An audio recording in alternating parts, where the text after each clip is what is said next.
Halo Ngominers, apa kabar? Kembali berjumpa di Ngomin. Sorry kemarin aku absen 1 hari penuh. Langsung saja, sebelum kita menginjak ke materi utama presentasi hari, kok kayak orang mau kuliah ini mau presentasi. No, sebelum kita membicarakan konten, pertama ini lagi-lagi aku mengingatkan untuk terakhir kalinya bahwa mulai besok Ngominer setia akan dihapuskan. Ini pengumumannya kan sudah aku bikin dari 4 hari yang lalu, di konten juga sudah aku sebut. Ini sekedar mengingatkan sesuai pengumuman di konten kemarin, mulai tanggal 1 Februari membership Ngominer setia akan dihapuskan. Mohon maaf jika kabar ini mengecewakan kawan-kawan. Sebagai gantinya, aku mengajak kawan-kawan untuk upgrade ke level Ngominer Gold. Apa yang baru dong? Aku akan mengadakan live member only, bisa dinikmati oleh semua level membership dengan format yang sedikit berbeda dengan live ngalor ngidul yang sudah biasa aku lakukan. Nah, ini ternyata banyak juga yang masih misinformasinya, masih mungkin belum lihat videonya, belum lihat community-nya. Karena banyak yang join member baru di level Ngominer setia. Akhirnya untuk mengantisipasi ini, aku inikan lagi bahwa ini akan dihapus. Jadi nama membernya aku ganti, akan dihapus, sehingga kawan-kawan kalau ada yang baru lihat, wah niatnya mungkin baik, wah aku mau support Ngomin, aku mau join member, jadi ini akan dihapus. Tolong diinikan buat kawan-kawan yang sudah terlanjur tergabung di member ini, jangan lupa mulai besok ini tidak akan berlaku lagi. Jadi hanya akan ada 3, yaitu Ngominer Gold, Platinum, dan Ngomin's Godfather. Oke, terima kasih. Sekarang kita langsung bahas. Yang pertama aku mau bahas apa dulu nih? Ada beberapa berita yang ringan-ringan dulu aja kali ya. Carboni. Setelah West Ham ditolak mentah-mentah, sekarang ada lagi dari Fiorentina. Bahkan kabarnya Fiorentina menawar Carboni itu sebesar 20 juta. Oleh Inter sama langsung ditolak. Kabarnya dari pihak Inter itu penawaran yang di bawah 35 juta itu akan langsung ditolak. Kalau sekitar 35 baru oke, kita duduk, ayo kita ngopi, baru kayak gitu. Sementara itu agennya si Carboni ini terpantau datang ke markas Inter kemarin. Dia ada di sana sekitar 1 jam. Ketika pulang dari markas Inter langsung dicecar oleh wartawan, apa ini? Tapi dia cuma bilang no comment. Oke, tentang masa depan ininya gimana? Apakah di Inter, apakah dijual? Dia bilang, saya bukan orang yang harus diajak berbicara tentang hal itu. Jadi ini menghindari kontroversi sih pada intinya. Ya bagus, aku suka agen yang kalau dibandingkan Wanda itu kan dia agen, tapi ininya itu apa, bibirnya itu kayak biang gosip. Kalau ini bagus, no comment. Oh jangan tanya ke saya, yang kayak itu bagus. Oke, itu Carboni. Berikutnya adalah Sensi. Setelah dibilang wah sehari lagi langsung ditandangkan, ternyata sampai hari ini belum. Apa yang terjadi? Ini dia, aku beritanya sudah baca. Yang terjadi adalah begini. Awalnya itu kan udah disetujui 2 jutaan, kemudian tanpa tambah bonus segala macam itu jadi 3 juta. Ternyata sebelum ini ada lagi penawaran bahwa 500.000 dulu, nanti di akhir musim baru dibayar 3 juta. Ternyata lagi-lagi Leicester menambahkan klausul, yaitu mereka maunya 500.000 ongkos pinjam kalau mereka lolos promosi ke Premier League, maka mereka akan bayar 3 juta atau 2-3 juta lah. Jadi ibaratnya kayak loan kemudian dibayar di akhir musim. Ini sebenarnya nggak make sense ya. Kalau kita meminjamkan tuh at least kita masih punya kontrak dengan si pemain. Tapi masalahnya di akhir musim itu kontraknya Sensi kan udah habis bersama Inter. Jadi ya kalau ini sampai akhir musim misalnya 500.000, terus mereka harus bayar membeli, itu kayak membeli pemain yang statusnya free transfer, kan aneh sebenarnya menurutku. Walaupun dia namanya sudah perjanjian kan bisa diakali kata-katanya. Sebenarnya ini bukan hal yang sangat memberatkan, karena kalau kawan-kawan lihat Leicester itu sekarang ada di peringkat 1 ini. Sorry kurang kelihatan ya. Iya aku gini kan lagi jeng. Nah ini Leicester ada di peringkat 1 dengan 69 poin. Ipswich Town di bawahnya tuh 59 poin, selisih selisih berapa ini? Selisih 10 poin. So kalau tidak ada benar-benar ketiban sial banget 10 pemain mereka cedera, pastilah mereka bisa promosi. Buat kawan-kawan yang belum tahu, EFL itu dibagi menjadi dua. EFL ini English Football League. Jadi Championship ini kayak semacam Liga Kasta kedua, kemudian EFL League One itu kasta ketiga, dan EFL League 2 itu kasta keempat. Yang paling puncak itu adalah EPL, English Premier League. Jadi kalau di sini kelihatan nih, sebenarnya kalau Inter mau sih, dan kabarnya Inter sudah siap untuk menyetujui itu, karena ya hitung-hitungan sama dengan aku, kayaknya kecuali musibah banget baru mereka gagal promosi kan. Tapi sampai berita ini diturunkan, sampai aku bikin konten ini, perwakilan dari Leicester belum datang ke markas Inter Milan. Pokoknya intinya kabarnya Inter Milan udah setuju, ya udah dah 500.000 nanti bayarnya di akhir musim. Oke, itu tentang Sensi. Nah kemudian, wah ini beritanya sudah mungkin kekurangan berita mereka, makanya yang gini-gini dijadikan berita. Art of Squad Rotation, kemudian Ugly Win. Soal Ugly Win ini aku sudah bahas di sebelumnya, mungkin kita bahas ini aja, taktik dan statistik Inter di 2023 dan 2024. Intinya ya Inzaghi kan melakukan rotasi lumayan besar-besaran di pertandingan lawan Fiorentina, walaupun beberapa rotasi itu adalah rotasi yang dilakukan karena terpaksa. Ini yang aku bikin kontennya 2 hari yang lalu kalau nggak salah nih. Simone Inzaghi membawa Inter ke puncak dengan bermain jelek. So kalau aku waktu itu lebih menitik beratkan bahwa ketika Inter bisa menang dengan bermain ugly atau main jelek, ini adalah tanda-tanda positif, karena ya simple, gak mungkin sebuah tim itu bisa main bagus terus-terusan. Kalau setiap main jelek terus kalah, wah sudah ciao-ciao gitu. Dan menurutku ini yang mungkin aku kurang tekankan di sebelumnya ya, satu komponen yang paling penting ketika melakukan ugly win itu adalah apa? Ayo coba, menurutku itu adalah kiper. Kawan-kawan lihat bagaimana kita dibombardir oleh Fiorentina kemarin, karena kita memang mainnya nggak bagus-bagus amat.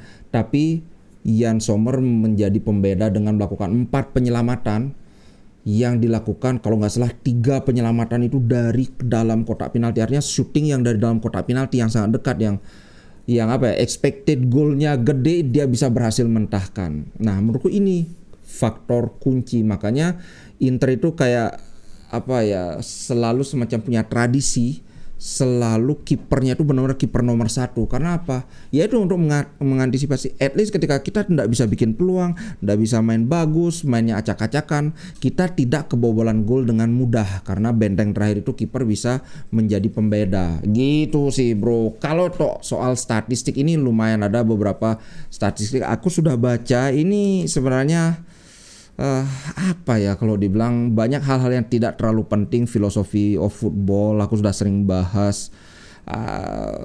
Aku sebutkan dikit aja ya.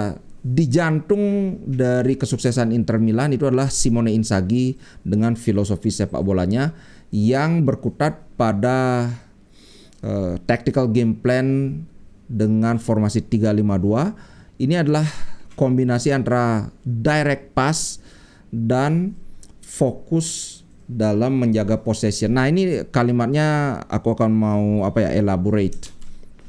Kalau kawan-kawan ingat, dia bilang bahwa mix atau kombinasi atau gabungan antara direct pass dan menjaga possession ini lebih ke istilah sederhananya nyari balance-nya. Kalau di musim pertama Inzaghi itu titik beratnya itu adalah keeping possessions, dengan peran Brozovic sangat sentral di sana. Jadi kadang-kadang kalau Brozovic itu ada kesempatan untuk direct pass, tapi ada peluang untuk gagal, ada kesempatan untuk menjaga possession, maka Brozovic itu hampir selalu mencari possession dia. Gimana caranya biar tidak kehilangan bola, karena ya memang ada beberapa tim atau taktik yang filosofinya itu adalah semakin Anda menguasai bola, semakin besar kemungkinan Anda untuk menang.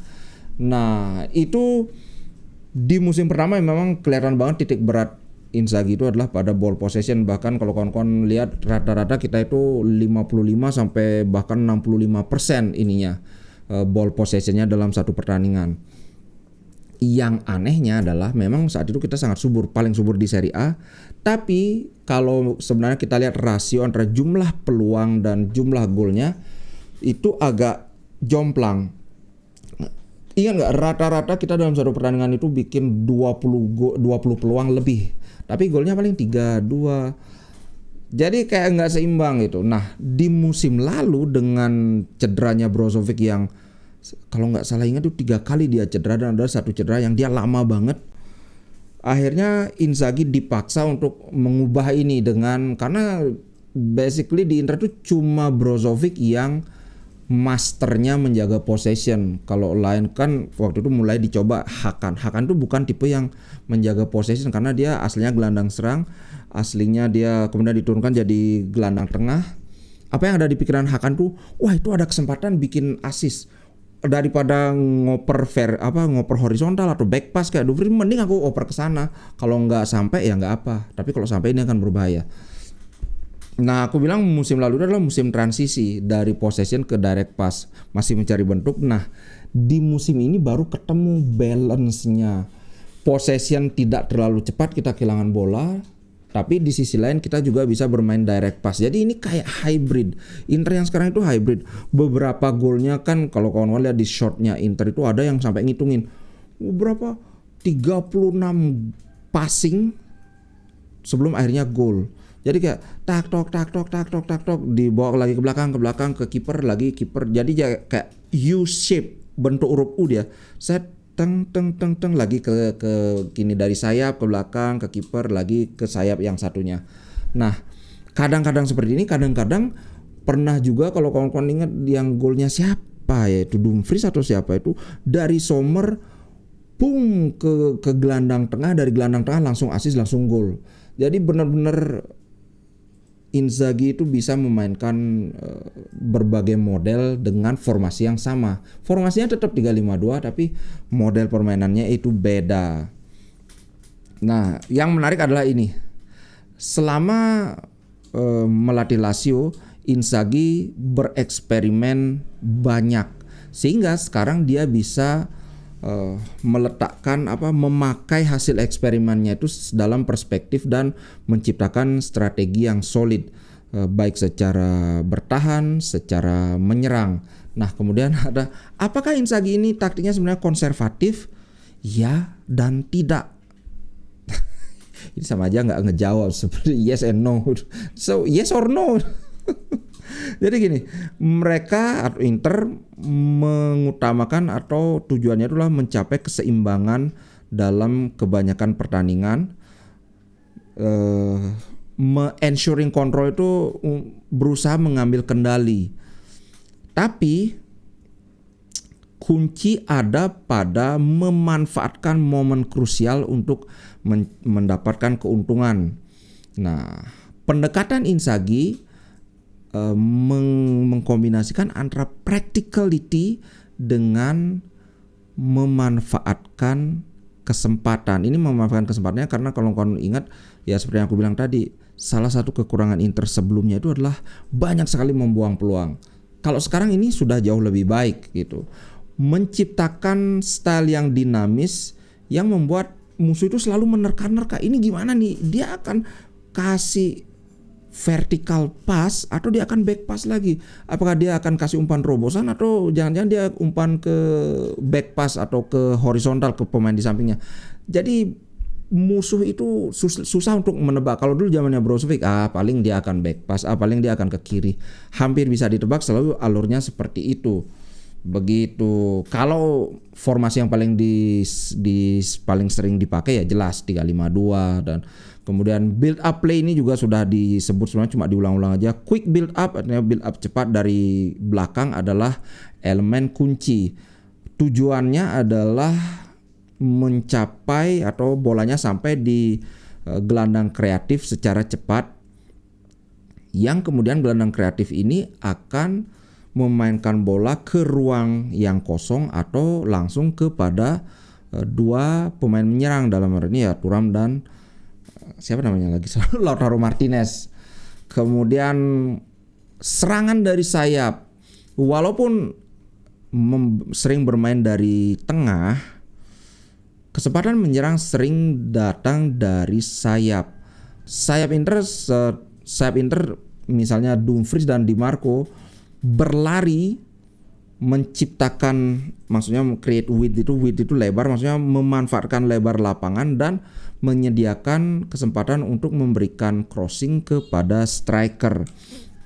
Nah, ini aku bilang bahwa jantung permainan Inter itu ada di lapangan tengah, karena dari sini bolanya didistribusikan, apakah itu langsung ke depan atau ke sayap. Kalau sayap itu lebih ke final pass-nya, tapi momentum untuk membangun build up itu lebih sering dimulai dari tengah. Kalau zaman Onana kan ya lebih banyak dimulai dari Onana, tak-tek gitu. Kalau sekarang ya ke tengah dulu. Jadi anggaplah stationnya, kalau kawan-kawan sering belanja di Tokopedia, di sorting dulu di tengah, nanti baru di tengah mau dibawa kemana ini hubungan kita. Kayak gitu. Kemudian peran striker diketahui atau terkenal dengan mobilitasnya, bahkan sering juga bermain sebagai poachers. Poacher ini maksudnya adalah nunggu di depan. Lautaro Martinez, kemampuan finishing Lautaro dan Marcus Thuram, kemampuan finishingnya Lautaro dan kemampuan dribbling dan passing skillnya Thuram membuatnya menjadi duet yang sangat mematikan. Ini semua kita sama-sama tahu ya. Kalau aku bilang memang lebih sering Lautaro yang turun ke belakang, tapi sebenarnya ini dilakukan secara bergantian. Makanya ini juga menambah elemen yang tadi unpredictability, jadi tidak bisa diprediksi, susah ditebak sekarang akan bagaimana pola serangannya. Begitu, bro. Kemudian apalagi yang formasi. Biasanya Inter pakai 3-5-2, tapi kadang-kadang ada juga 3-5-1-1 dan kadang juga 3-1-4-2. Aku ingin menambahkan lagi satu, yaitu 3-4-1-2 dengan biasanya Alexis Sanchez yang dipasang free roll di belakang dua striker ini ya. Kadang-kadang biasanya ya Thuram dengan Lautaro, tapi bisa juga Lautaro dengan Arnautovic. Pokoknya kalau 3 striker ini di depan, kemudian ada Alexis Sanchez, biasanya Alexis Sanchez ini dapat free roll dia kayak trequartista gitu. Nah, kemudian list of tactics sudah. Nah, ini kemudian stats and number ya. Nomor dan stat, tapi ini aku sudah baca tadi ada beberapa yang salah karena belum diupdate. Aku akan langsung update ya. Overall record ini Serie A saja 16 kemenangan, 3 seri, 1 loss. Ini sebenarnya 17 kemenangan ditambah lagi Inter lawan Fiorentina. Yang average-nya atau rata-rata Inter mendapatkan 2,55 poin per game. Ini ya memang bagus. Kemudian nih league standing-nya second ya, salah. League standing itu kita nomor 1. Kemudian performa di kandang 8 kali menang, 1 draw dan 1 loss. Draw-nya ini aku lupa lawan apakah pas lawan Bologna apa lawan Juve. Kayaknya lawan lawan Bologna. Juve itu kan kita di kandang Juve itu seri, dan 1 kali kalah lawan Sassuolo mendapatkan 25 poin. Nah, ini yang belum diupdate. Performa tandang 8 kemenangan, harusnya 9 kemenangan, 2 kali draw dan kalah 0 kali 2 kali draw ini lawan Juventus sama apa kemarin? Lawan Genoa lagi 1. Kemudian goal scoring 49, harusnya 50 gol dengan rata-rata sekitar 2,48 atau 2,49. Ya cari sendirilah persisnya berapa, nggak terlalu penting juga. Kemudian defensive strength, kekuatan bertahan, hanya kebobolan 10 gol. Ini sama karena kemarin kita nggak kebobolan. Clean sheet lagi. Rata-rata 0,5 gol per game dan goal difference itu 40 bukan 39 ya.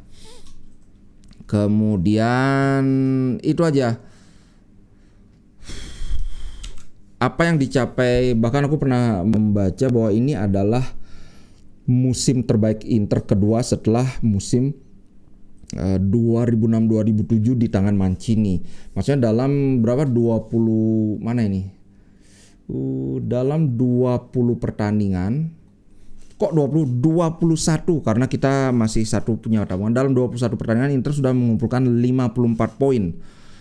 Ini adalah season terbaik Inter setelah season 2006-2007. Ditambah Inter sudah bisa ugly win semakin peluang untuk mencapai Scudetto itu semakin besar.